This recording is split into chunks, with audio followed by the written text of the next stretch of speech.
એક વખત ખુશાલ ભટ્ટ પોતાના બ્રાહ્મણો સાથે સિદ્ધપુરની યાત્રા કરવા માટે ગયેલા. ત્યાં સુરતથી ઘણા લોકોનો સંઘ પણ યાત્રા કરવા માટે આવેલો અને એ સર્વે તીર્થમાં સ્નાન કરવા માટે ગયેલા અને ત્યાં કોઈ બ્રાહ્મણનો 8 વર્ષનો છોકરો ભૂલો પડ્યો. મેળો હતો, માણસો ઘણા હતા, એટલે નાના છોકરાઓનું ધ્યાન બહુ રાખવું પડે, પણ છોકરો હાથમાંથી છૂટી ગયો. રસ્તામાં રડતો હતો અને એમાં એને 2 વોરા મળ્યા, એટલે કે મુસલમાન મળ્યા. એમણે કહ્યું કે છોકરા, તારા મા બાપ તને ખોળે છે, તને ગોતે છે, હાલ અમારી સાથે, એમ કરી અને છોકરાને તેડી ગયા. થોડેક છેટે રસ્તા ઉપર એક મસ્જિદ અને તેમાં એને મુસલમાન કરવા માટે અંદર લઈ ગયા. બોલો, આ ધર્માંતરણનો પ્રસંગ, ધર્માંતરણની આ ઘટનાઓ આજથી 250 વર્ષ પહેલાં પણ ચાલતી આવતી હતી. એનો નમૂનો છે, પુરાવો છે એનો. એ બધાએ ભેગા થઈ અને પેલા 2 છોકરાને મલીદો ખવડાવી અને વટાળવા માટે સમજાવવા માંડ્યા. ધર્મ ભ્રષ્ટ કરવા માટે, ધર્મ પરિવર્તન કરાવવા માટે પ્રયાસ કરવા લાગ્યા. પણ છોકરાઓને જનોઈ દીધેલી, એટલે કે સમજણા હતા, હાવ નાના નહોતા, થોડાક સમજણા. તેથી એને કંઈ માયની નહીં વાત. એવામાં એ છોકરાના મા બાપ એમને ખોળતા ખોળતા, બૂમો પાડતા પાડતા સરસ્વતી નદી બાજુ આવ્યા. મા બાપ પણ છોકરાઓને ગોતે અને છોકરા મા બાપ વગર ટળવડે. ખુશાલ ભટ્ટને બરાબર મળ્યા અને થોડા ગાંગા થયા. બૂમો પાડે છોકરાના નામની, જટાશંકર, ઓ જટાશંકર, આમ બૂમો પાડે. ખુશાલ ભટ્ટ નજીક આવ્યા કે શું થયું? કે મારા છોકરા 2 હતા, ક્યાંક ખોવાઈ ગયા છે, અટવાઈ ગયા છે, આટલા બધા માણસોમાં દેખાતા નથી.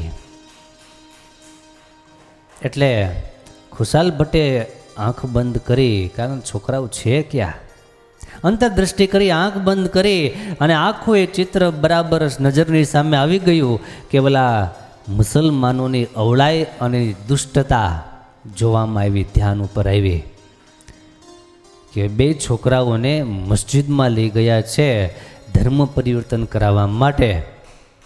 તરત જ ખુશાલ ભટ્ટ ગયા શંકરનું, મહાદેવનું મંદિર અને દેરામાં જઈ અને બાણની પૂજા કરી અને કહ્યું કે મહાદેવ, પૂર્વે 300 વર્ષ પહેલાં મુસલમાન બાદશાહ થયેલો અને એણે અપાર બ્રાહ્મણોને જબરજસ્તી કરી અને વટાડીને મુસલમાન કર્યા છે, અને આ શહેરમાં જેટલા આ લોટિયા વોરા છે એ સર્વેના પૂર્વજો પ્રથમ બ્રાહ્મણ હતા. એમાં કોઈ ભટ્ટ, કોઈ શુક્લ, કોઈ પંડ્યા, કોઈ ત્રવાડી, કોઈ અધ્વારુ, એવી અટકો હતી. એ અટકો અદ્યપી સુધી પ્રસિદ્ધ છે. પણ એ વોરાઓ હમણાં બ્રાહ્મણના છોકરાને વટાડવા માટે લઈ ગયા છે મસ્જિદમાં.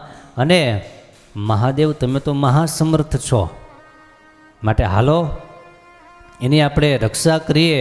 આ મુનિવ્રત ધારીને બેઠા છો, આમ કામ નહીં થાય, આમ મહાદેવને કીધું ખુશાલ ભટ્ટે. આમનમ જો બેઠા રહેશું તો આમ કેટલાયના ધર્મ પરિવર્તન થઈ જશે ને વાતય સાચી. ભગવાન ભગવાનનું કામ કરે, પણ આપણે આપણું કામ કરવું પડે. ધર્મને બચાવવા માટે ભગવાનના ભક્તો ધર્મના મૂલ્યને સમજવું પડે અને એને માટે પ્રયાસ કરવો પડે, એને માટે મહેનત કરવી પડે, એના માટે મરણીયા પણ થવું પડે, તો ધર્મ બચે. નહીં તો ધર્મ ભ્રષ્ટ થતા જરાય વાર લાગતી નથી. એમ કહીને ભટ્ટ અને શંકર, શિવજી પણ બ્રાહ્મણના રૂપમાં પ્રગટ થઈ ગયા અને 2 મસ્જિદ પાસે આવીને ઊભા. ને મસ્જિદના કમાડ માહીથી સાંકળ વાસી હતી તે આપમેળે ઉઘડી ગયા. મહાદેવ આવ્યા પછી કે બાકી રહે ભાઈ. એમાં યારે ખુશાલ ભટ્ટ, દરવાજા અંદરથી બંધ, પણ 2 દરવાજા એની મેળે ખુલી ગયા અને ત્યાં બધા આ લોકો મુસલમાનો છોકરાને મલીદો ખવડાવવા સમજાવતા હતા, એકદમ મૌન થઈ ગયા. અચાનક દરવાજા ખુલી ગયા અને એવા તેજસ્વી, એવા ઓજસ્વી, એવા દિવ્ય આભા અને પ્રભા ધરાવનારા આ 2ને જોયા. બધા મૌન થઈ ગયા, કોઈ કંઈ બોલ્યા નહીં. પછી ભટ્ટે પેલા છોકરાને બહાર બોલાવીને કહ્યું, જા તારા મા બાપ જો તને શોધે છે. એમ કરી છોકરાઓને બેને મોકલી દીધા. અને આ બાજુ ભટ્ટજીએ અને શિવજીએ બધાને બહાર આવવા માટે કીધું. પેલા બધા બહાર આવો તો. શું છે ભાઈ, કોણ છો તમે, શું કામ અહીંયા આવ્યા? ત્યારે બળજીએ વાત કરી કે જુઓ, તમારા મા બાપ, તમારા વડવાઓ, તમારા બાપ દાદા, બધા તમારા પૂર્વજો કેવા સુખ ભોગવે છે જુઓ. આમ કરી અને સૌને સમાધિ કરાવી અને સમાધિમાં તત્કાળ બધાને જમપુરી ભેગા કર્યા. જમપુરીમાં જોયા ત્યાં એમના પૂર્વજો 6,80,000 જેટલા નરકના કુંડમાં પડેલા અતિ દારૂણ કષ્ટને ભોગવતા હતા અને 14 કરોડ જેટલા મહાવિકરાળ જમના અસહ્ય માર વડે અપાર ચીસો પાડતા હતા આના પૂર્વજો. એ રીતે એક ઘડી સુધી એના બાપ દાદાને અપાર વેદના પામતા જોયા. પછી તે સર્વેને જગાડી અને સચેત કર્યા. ત્યારે તે સર્વે વોરાએ ભટ્ટને વિષ્ણુ રૂપે દીઠા અને સાથે રહેલા વિપ્રને શિવજી રૂપે દીઠા અને પૃથ્વી ઉપર પડી અતિ દીનવાણી બોલ્યા કે હે મહારાજ, હવે કૃપા કરી અમને સર્વને બ્રાહ્મણ કરો, અમારી મૂળ સ્થિતિમાં પાછા લાવો. પછી અહંકારના દેવ રુદ્ર, તેથી શંકરે તે બધા વોરાનું અંતઃકરણ ફેરવી બ્રાહ્મણપણાનો અહમ મમત્વ કરાવ્યો કે અમે હવે બ્રાહ્મણ છીએ એમ અંતરથી સમજાવ્યું. ત્યાંથી તરત વિષ્ણુને શંકર અંતર્ધ્યાન થઈ ગયા.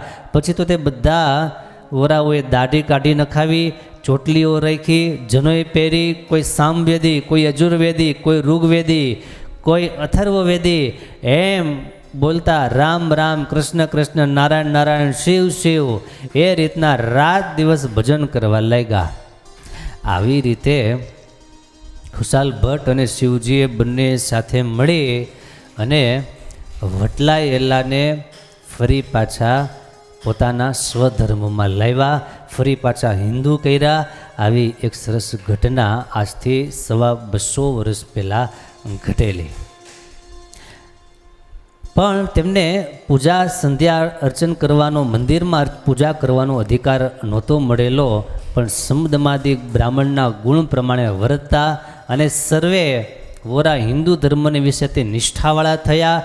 પોતાના ઘર બહારના બૈરા છોકરા તથા નાયક જાતનો ત્યાગ કરી અને સરસ્વતી નદીને કાંઠે ધર્મશાળા તેમાં રહેતા અને બધા નિયમ ધર્મ પાળતા અને ભગવાનનું ભજન કરતા.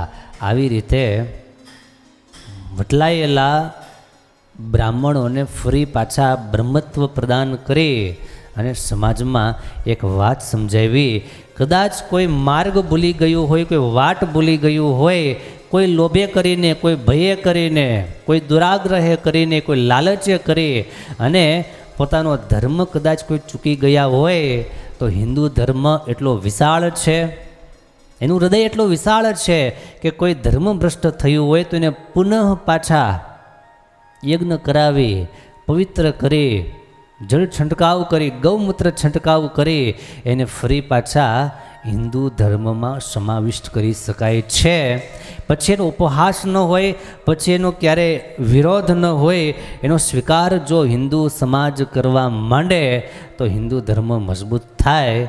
બાકી એનો હંમેશા તિરસ્કાર, વિરોધ જ કરવા લાગીએ તો ધીમે ધીમે કરતાં કરતાં હિન્દુ ધર્મ એક દિવસ એવો આવે હરિભક્તો કે કાંઈ બચે નહીં. આપણી સંસ્કૃતિ, આપણી પરંપરા, આપણો ધર્મ, આપણા ઉત્સવો, રીતિ રિવાજો એ બધા નાશ પામવા લાગે.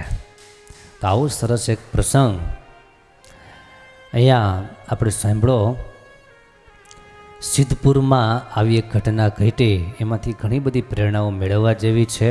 વર્તમાન સમયમાં પણ એવા ઘણા બધા સંગઠનો, એવા ઘણા બધા આયોજનો થાય છે કે કોઈ વિધર્મનીના યોગમાં આવી એના વાતોને, એના શબ્દોને પકડી લઈ અને જે પોતાનો ધર્મ છોડીને બીજા ધર્મમાં જતા રહે છે એ બધાને પુનઃ પાછા પ્રસ્થાપિત કરવાના ઘણા બધા કાર્યક્રમો, પ્રોજેક્ટ ચાલે છે અને એને આપણે લાખ લાખ વંદન કરવા જેવા છે. ખાસ કરીને જંગલ વિસ્તાર હોય, આદિવાસી વિસ્તાર હોય, એમાં આવા પ્રસંગો બહુ જાણવા મળે છે, બહુ સાંભળવા મળે છે. ત્યારે આપણા એક નામ ખાસ આજે યાદી આપું, સલવાવ વાપી ગુરુકુલ છે. વાપી ગુરુકુલમાં જે સંતો છે, કપિલ સ્વામી છે, પછી રામસ્વામી વગેરે સંતો સારી એવી જહેમત કરી અને આજ દિવસ સુધીમાં હજારો ક્રિશ્ચન થઈ ગયેલા, વિધર્મી થઈ ગયેલા લોકોને સમજાવી અને આપણો ધર્મ માર્ગ, સનાતન ધર્મ એને સમજાવી અને પુનઃ પાછા હિન્દુ ધર્મમાં લાવ્યા છે. આવું બહુ મોટું એક કરવા જેવું કાર્ય આ સંતો દ્વારા, એવી સંસ્થાઓ દ્વારા થઈ રહ્યું છે. જે લોકોને ધર્મ અરે લેવા દેવા ન હોય અને માત્ર સનાતનના નામે જ જે માત્ર ઉછળતા હોય ને કૂદતા હોય અને ખોટે ખોટા વિરોધ ઊભા કરતા હોય, એ લોકો ક્યારેય આવા કામ કરી શકતા નથી, કારણ કે સમય જ નથી. તો સમય બધાની પાસે 24 કલાકનો જ છે, પણ એ 24 કલાક અમુક લોકો માત્ર ને માત્ર અંદર ઝઘડા કરવામાં, વિરોધ કરવામાં અથવા તો મારા તારી કરવામાં, સંઘર્ષ કરવામાં કાઢે છે. અનેક વર્ગ એવો છે એ 24 કલાકનો સમય સારા કરવા જેવા કામ કરવામાં પસાર કરે છે. એવાઓને આપણે સપોર્ટ કરીએ, એવાઓને આપણે સ્વીકાર કરીએ.